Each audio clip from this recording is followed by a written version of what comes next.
ना ब्रेड, ना पकौड़ी और ना ही सैंडविच। आज हम आपके साथ बहुत ही मज़ेदार और चटपटे नाश्ते की रेसिपी शेयर करने वाले हैं, जिसे आप कुछ ही मिनटों में और सिर्फ आधा कप दही से बनाकर पूरे परिवार को खिला सकते हैं। तो फिर चलिए ज़्यादा देर नहीं करते हैं और जल्दी से इस चटपटे और हेल्दी नाश्ते को बनाना शुरू करते हैं। आज के इस नाश्ते को बनाने के लिए सबसे पहले लेंगे हम यहाँ पर एक मिक्सी जार और इसमें हम डाल देंगे आधा आलू। यहाँ पर मैंने एक आलू को छील करके पानी में रख लिया था ताकि ये काला नहीं पड़े। तो अभी हम सिर्फ आधे आलू का ही इस्तेमाल करेंगे, बाकी का बचा हुआ आधा आलू हम बाद में यूज़ करेंगे। तो यहाँ पर आप देखिए हमने आलू के छोटे छोटे टुकड़े करके और इसे इस तरीके से दरदरा पीस लिया है। पीसते टाइम इसमें हमने बिल्कुल भी पानी का इस्तेमाल नहीं किया है। इसका बिल्कुल बारीक पेस्ट नहीं हो तो अभी कोई दिक्कत नहीं है, क्योंकि अब हम इसमें मिलाने वाले हैं आधा कप बेसन। इसी के साथ मैं यहाँ पर आधा कप सूजी ले रही हूँ। इस नाश्ते के लिए आप बारीक या मोटी किसी भी सूजी का इस्तेमाल कर सकते हैं, क्योंकि हमें इसे मिक्सी जार में पीसना है। इसके बाद लास्ट में हमने लिया है आधा कप दही। 1 से 2 चुटकी हम इसमें हल्दी पाउडर भी डाल देंगे और इसके बाद मैंने यहाँ पर लगभग 2 चुटकी हींग डाली है। तो यहाँ पर देखिए इन सभी को मिला करके इस तरीके से हमने ये गाढ़ा पेस्ट बनाकर तैयार कर लिया है। पीसते टाइम हमने इसमें बिल्कुल भी पानी का इस्तेमाल नहीं किया है, क्योंकि अभी हम इसमें कुछ सब्जियां भी मिलाने वाले हैं और सब्जियों की वजह से भी घोल पतला हो सकता है। तो यहाँ पर मैंने एक मीडियम साइज़ का बारीक कट किया हुआ प्याज लिया है, 1 शिमला मिर्च ली है, 2 हरी मिर्च डाल देंगे। इसके बाद हम इसमें डाल देंगे ये आधा आलू। इसे हमने कद्दूकस कर लिया था। आलू को भी हमने निचोड़ कर डाल दिया है। इसी के साथ अब हम इसमें स्वाद अनुसार नमक और बारीक कट किया हुआ हरा धनिया भी डाल देंगे। बहुत ज़्यादा सब्जियां भी इसमें नहीं डालनी है, वरना सब्जियों का टेस्ट ज़्यादा आएगा और नाश्ते का टेस्ट कम आएगा।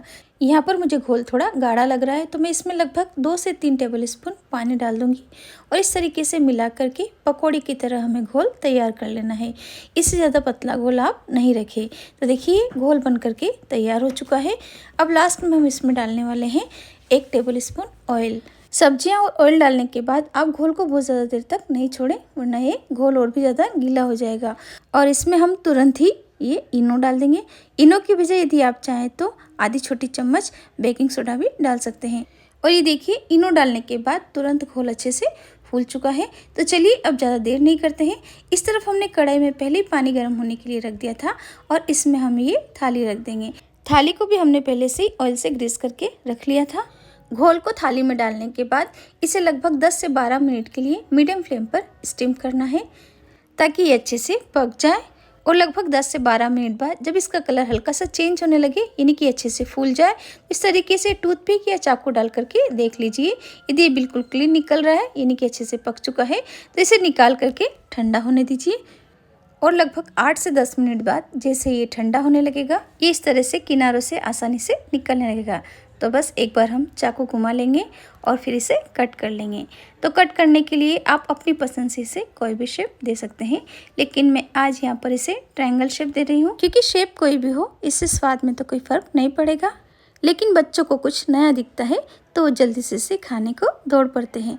और ये देखिए कितने सुंदर से और कितने सॉफ्ट हमारे ट्रायंगल्स बनकर रेडी हो गए हैं। हमने घोल में जो ऑयल डाला था उसकी वजह से काफ़ी सॉफ्ट और जालीदार बने हैं। तो आप चाहे तो इन्हें ऐसे ही खा सकते हैं, लेकिन आज हम इन्हें कुछ स्पेशल और चटपटा बनाने वाले हैं, क्योंकि पकौड़ी के इस घोल से आपको ढोकले का टेस्ट तो मिलेगा ही, साथ ही पाव भाजी का भी स्वाद आएगा। तो चलिए गैस पर हमने पैन चढ़ा दिया है। आप यहाँ पर कोई सिंपल सा तवा भी ले सकते हैं। इसमें लगभग 1 टेबलस्पून ऑयल डाल दिया है। ऑयल की क्वांटिटी आप अपने हिसाब से थोड़ी कम या ज़्यादा कर सकते हैं। और जैसे ऑयल गर्म होने लगता है, हम इसमें आधी छोटी चम्मच राई डाल देंगे। राई डालने के तुरंत बाद हम गैस बंद कर देंगे, क्योंकि तेल अच्छे से गर्म हो चुका है।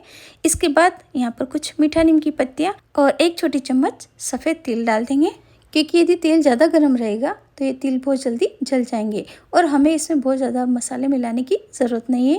तो देखिए ऑयल हल्का सा ठंडा भी होने लगा है। तो इसी स्टेज पर मैंने यहाँ पर आधी छोटी चम्मच पाव भाजी मसाला और आधी छोटी चम्मच काश्मीरी लाल मिर्च पाउडर डाला है। थोड़ा सा मैंने यहाँ पर नमक भी डाल दिया है। अब इस मसाले को ऑयल के साथ में अच्छे से मिला लेंगे।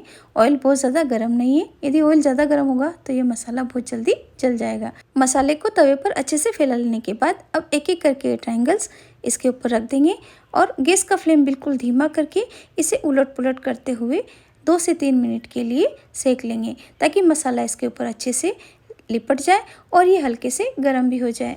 हमने इसमें कश्मीरी लाल मिर्च पाउडर डाला है, इसकी वजह से आप देखिए इसका कलर कितना बढ़िया है। लेकिन ये बहुत ज़्यादा तीखी नहीं होती है क्योंकि बच्चे ज़्यादा तीखा खाना पसंद नहीं करते हैं। लेकिन पाव भाजी मसाले की वजह से बच्चे इस नाश्ते को बड़े शौक से खाएंगे। ट्रायंगल्स काफ़ी सॉफ्ट बने हैं, इसलिए बहुत ही सावधानी से इन्हें पलटना है। तो आप देख सकते हैं कि कुछ ही देर में हमारे ये मसालेदार ट्रायंगल्स बनकर रेडी हो गए हैं। तो इन्हें देखकर कोई पहचान ही नहीं पाएगा कि आखिर आपने इन्हें कैसे बनाया है, और खाने के बाद आपकी बार बार तारीफ करेगा। तो आशा करती हूँ कि आपको मेरी ये आज की रेसिपी पसंद आई होगी और आप इस रेसिपी को भी एक बार ज़रूर ट्राई करेंगे।